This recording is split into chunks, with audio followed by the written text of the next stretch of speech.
सुरुवातीला बातमी आहे विधान परिषदेमधली। विधान परिषदेमध्ये आज विधान परिषदेचे विरोधी पक्षनेते अंबादास दानवे आणि भाजपचे आमदार प्रवीण दरेकर यांच्यामध्ये जोरदार राडा पाहायला मिळाला। अंबादास दानवे हे बोलत होते आणि त्याच वेळेस माझ्याकडे बोट करून बोलू नका असं म्हणत अंबादास दानवे हे समोर धावून गेले। प्रवीण दरेकर यांनी आपल्या बाबतीत काही वक्तव्य केल्याचं अंबादास दानवे यांचं म्हणणं होतं। दोघांमध्येही झालेला संवाद कॅमेऱ्यात कैद झालाय।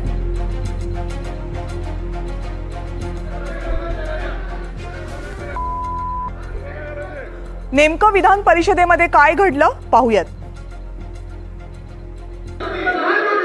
हे आपल्या सभागृहामध्ये तो हात नाही करायचा, माझ्याकडे हात नाही करायचा, माझ्याकडे हात नाही करायचा, तिकडे करायचा, तिकडे करायचा, तिकडे करायचा,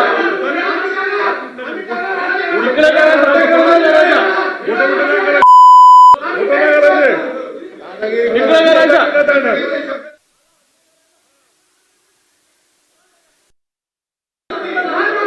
हे आपल्या सभागृहामध्ये तो हात नाही करायचा, माझ्याकडे हात नाही करायचा, माझ्याकडे हात नाही करायचा, तिकडे करायचा, तिकडे तिकडे करायचा,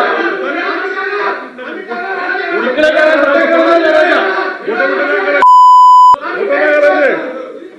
तिकडे करायचा।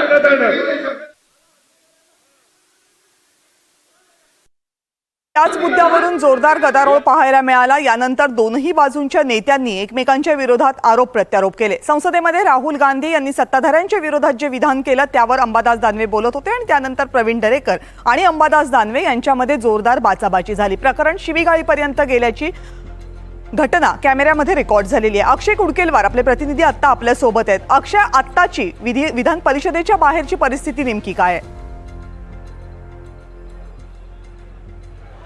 कविता, आपण जर बघितलं तर आता अंबादास दानवे यांच्या राजीनाम्याची मागणी जोर धरतानाचं चित्र आपल्याला बघायला मिळतंय। सगळेच विधान परिषदेचे जे आमदार आहेत त्यांच्यासोबत सर, तुमच्या माध्यमातून जे वक्तव्य केलं गेलं त्याचं तुम्ही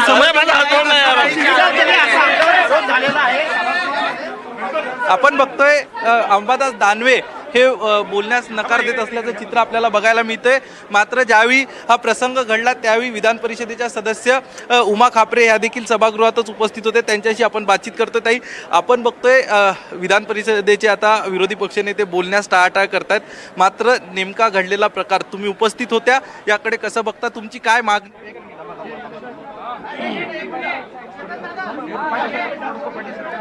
अंबादास दानवे हे विधान परिषदेमधनं बाहेर आलेत आणि सध्या माध्यमांशी संवाद साधतायत झाल्या प्रकाराबद्दल।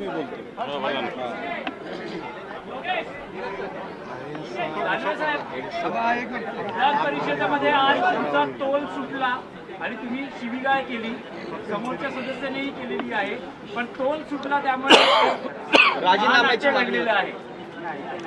माझा काही तोल सुटलेला नाही। मी शिवसेना प्रमुखाच्या विचाराचा कट्टर शिवसैनिक आहे। माझ्यावर कोणी बोट उचललं तर त्याचं बोट तोडायची ताकद माझ्या मनगटात आहे। तर माझा कोणताही तोल सुटलेला नाही। जो या विषयाशी संबंधित सभागृहाचा विषय नव्हता, सभापतीला बोललं पाहिजे। माझ्याकडे बोट दाखवून, माझ्याकडे हातवारे करून समोरच्याला सदस्याला बोलायचा अधिकार नाही। मग माझा आमदार, विरोधी पक्षनेता, नंतर सगळ्यात आधी मी शिवसैनिक आहे। आणि मला असं वाटतं जो राष्ट्रवादी वगैरे यांचे सगळे विषय जे होते, विचार होते, आता भाजप म्हणजे जुम्मा 4 दिवस आणारा माणूस मला हिंदुत्व शिकवणार का? माझ्यावर 75 केसेस आहे, सगळ्या दंगलीच्या केसेस आहे, सगळ्या प्रकारच्या केसेस माझ्यावर आहे। 4 वेळेस तडीपार झालेला माणूस आहे, मी शिवसैनिक आहे। आणि मला हिंदुत्व शिकवणार प्रसाद लाडसारखा माणूस, भाटगा, नुसता धंदा करणारा पक्षाचा विचार घेऊन, आणि तो मला हिंदुत्व शिकवणार का? हे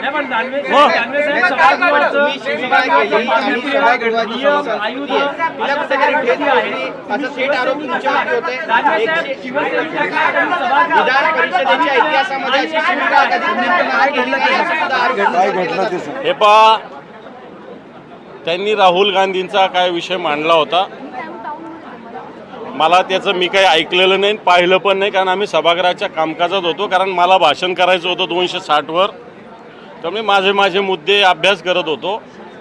परंतु सगळं भारतीय जनता पार्टी विशेषतः वेगवेगळ्या विषयावर गोंधळ घालत असताना विरोधी पक्षनेता म्हणून मला या सगळ्या भूमिकेत बोलण्याचा अधिकार आहे। आणि म्हणून एवढाच प्रश्न मी सभापतींना केला की हा विषय आपल्या सभागृहाशी संबंधित आहे का? एवढाच प्रश्न मी सभापतींना केलं आहे। नाही उत्तर देणं हे सभापतींचं काम आहे। सभापतीनं आहे म्हटलं किंवा नाही म्हटलं तर जबाब विचारायचा त्यांनी सभापतीला, मला बोलायचं काही कारणच नव्हतं. त्याच्यामुळं मी माझ्या जागेपासून बाजूला सारल्यानंतर मी शिवसैनिक म्हणून माझा अवतार धारण केला, हे सत्य. मात्र नाही, पण राजकारणामध्ये आता वैयक्तिक दुश्मनी होते असं म्हणावं का या घटनेनंतर? वैयक्तिक जाते राजकारण असं म्हणावं. तसंच झालं ना ते. सभागृहात आपण समजा सत्ताधारी पक्ष असेल किंवा विरोधी पक्ष, हा कोणाशी संवाद साधत असतो? सभापतीशी. हा काही एकमेकाशी संवाद नसतो साधत. आणि म्हणून त्यांनी काय असेल ते सभापतीशी बोलायला पाहिजे होतं. माझ्याकडे हातवारे, माझ्याशी विद्रूप हातवारे हे करण्याची गरज नव्हती. अशी गरजच नाही. मला हिंदुत्व शिकवणार का? तोही प्रसाद लाड सारखा माणूस. प्रसाद लाडांनी आरोप केलाय की तुम्ही त्यांना आई बहिणीवर शिवीगाळ केली, तुम्ही शिवीगाळ केली आहे का? पश्चाताप होतोय? मला काही पश्चाताप होत नाही. मला काही पश्चाताप होत नाही. मी जे बोललो इनफ. तो कोण राजीनामा मागणार? माझ्या पक्षाचे नेते बघतील माझ्याविषयी. तो कोण राजीनामा मागणार? ये देखो, मैं तो समझता हूँ सवेरे से बीजेपी के लोगों का कामकाज चलाने का ही मूड दिख रहा नहीं. कुछ भी करके सभागृह का, सदन का कामकाज रोकना, उसको अलग तरीके पे लेके जाना, हमको किसी को बात नहीं करके देना, ये सब सवेरे से उनका मूड दिख रहा था. और उसी में उन्होंने जो लोकसभा में जो हुआ उसका विषय हमारे सभागृह में निकाला था. हमारे सदन का कोई संबंध ही नहीं. जो लोकसभा में हुआ वो लोकसभा देखेगी. लोकसभा देश का सर्वोच्च सभागृह, वो देखेगी. विधान परिषद देखेगी. क्या हो? तो मैंने वो वहाँ पे रखा मेरा मुद्दा कि ये अपने सदन का सब्जेक्ट है क्या. तो उस पर मेरे से बात कर, उन्होंने सभापति से बात करना चाहिए थी, मेरे से बात कर रहे, वो भी आरोगेंटली बात कर रहे. तो मैंने आरोगेंटली जवाब दिया.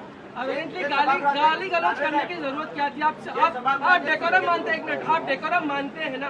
डेकोरम के कुछ लिमिटेशन रहते हैं. डेकोरम मानना सिर्फ मेरा अकेले का काम नहीं, उनका भी काम है. और उनको रोकना सभापति का काम था. वो सदन उनके घर की जहागिरी ऐसा यूज कर रहे हैं अभी के समय में.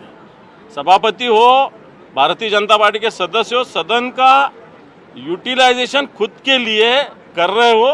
कहीं भी कुछ भी सब्जेक्ट रहते हैं, लक्ष्यवेधी चालू है तो कोई अलग निकालते हैं, प्रश्नोत्तर चालू है तो दूसरी बात करते हैं, और सभापति ये सहन करते हैं. हमने कुछ कहा तो सहन नहीं करते, और उनका सहन करते हैं. हिंदुत्वाच्या रक्षणासाठी तुम्ही जिथे सांगाल तिथे ये देखो, जहाँ हिंसा की जरूरत है वहाँ हिंदू हिंसक होता है. मैं कहता हूँ कि मेरे पे भी कुछ केसेस है, हिंदुत्व के लिए है, उसका कुछ भी हमको पछतावा नहीं है. ये सब बताने वाले डुप्लीकेट लोग हैं. बीजेपी बोलते क्या हिंदुत्व है क्या? ये बीजेपी के लोग हिंदुत्व से पूछ डाल के घूमने वाले, भागने वाले बीजेपी वाले हमको हिंदुत्व सिखाए क्या? अरे हम तो रास्ते पे के हिंदुत्व वाले लोग हैं. और हमको हिंदुत्व ये बीजेपी के लोगों ने जो शेपुड़ डाल के, पूछ डाल के भागते हैं, इन्होंने हमको कोई हिंदुत्व सिखाने की जरूरत नहीं.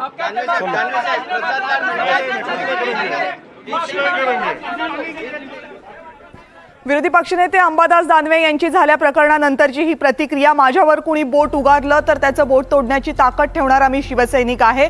कोणत्याही प्रकारचा पश्चाताप मला झाल्या प्रकाराबद्दल नाही. माझा राजीनामा जर सत्ताधाऱ्यांकडनं मागितला जात असेल तर माझा राजीनामा मागण्याचा अधिकार हा फक्त माझ्या पक्षप्रमुखांना आहे आणि इतर लोकांनी आम्हाला हिंदुत्व शिकवू नये, अशी प्रतिक्रिया अंबादास दानवे यांनी दिली. आणि याच संपूर्ण प्रकरणावर प्रसाद लाड यांची ही प्रतिक्रिया बघूयात. सभागृह शुरू हुआ तो माननीय प्रवीण दरेकर जी ने अपनी बात रखते हुए इस चीज़ का निषेध किया, और मैंने यह चीज़ कही कि यहाँ पर राहुल गांधी के निषेध का ठहराव कर लोकसभा में भेजा जाए, और उसके ऊपर या तो विरोधी पक्ष नेता इस पर जवाब दे. विरोधी पक्ष नेता अंबादास दानवे जी जब जवाब देने के लिए खड़े हुए तब भी मेरा भाषण चालू था. उन्होंने सभी सदस्यों के सामने मेरे साथ गैर व्यवहार किया. हमारी महिला सदस्य वहाँ थी. चेयर के ऊपर सभापति के नाते हमारी सभापति नीलमताई गोरे थी.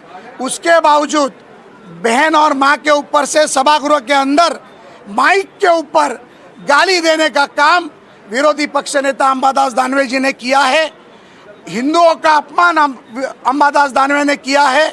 मैं उसका निषेध करता हूं, और इस माध्यम से मैं उबाटा के सभी नेताओं को आह्वान करना चाहता हूं कि राहुल गांधी ने जिस तरीके से हिंदुओं का अपमान किया है, क्या वो उसका समर्थन करते हैं? हमारी माता बहनों को गाली देने का काम जो अंबादास दानवे ने किया है उसका समर्थन करते हैं? नहीं। तो इस बारे में पत्रकार परिषद लेकर सम्माननीय उद्धव ठाकरे उनकी भूमिका स्पष्ट करें, नहीं तो हम सभागृह चलने नहीं देंगे जब तक अंबादास दानवे जी का राजीनामा विरोधी पक्ष नेता पद से नहीं होता या उन्हें निलंबित किया नहीं जाता। क्योंकि इस सभागृह में एक सदस्य ने किसी सैनिक के बारे में बात की थी तो हमने उन्हें 3 साल के लिए निलंबित किया था। उस चीज़ को फिर दोहराना चाहता हूँ। हमारी बहनों के सामने माता बहनों के ऊपर से गाली देने वाले अंबादास दानवे को निलंबित किया जाए और विरोधी पक्ष नेता पद का उनका राजीनामा लिया जाए, ये मेरी मांग है। आपने भी गाली दी है, उसके बारे में क्या कहेंगे? मैंने गाली दी ही नहीं, वो मेरे आंग पर आए। मैंने उनको इतना ही बताया कि आप अगर ऐसी बात करेंगे तो हम भी बात करेंगे, और मैं आज भी हूँ। हम किसी से डरते नहीं हैं।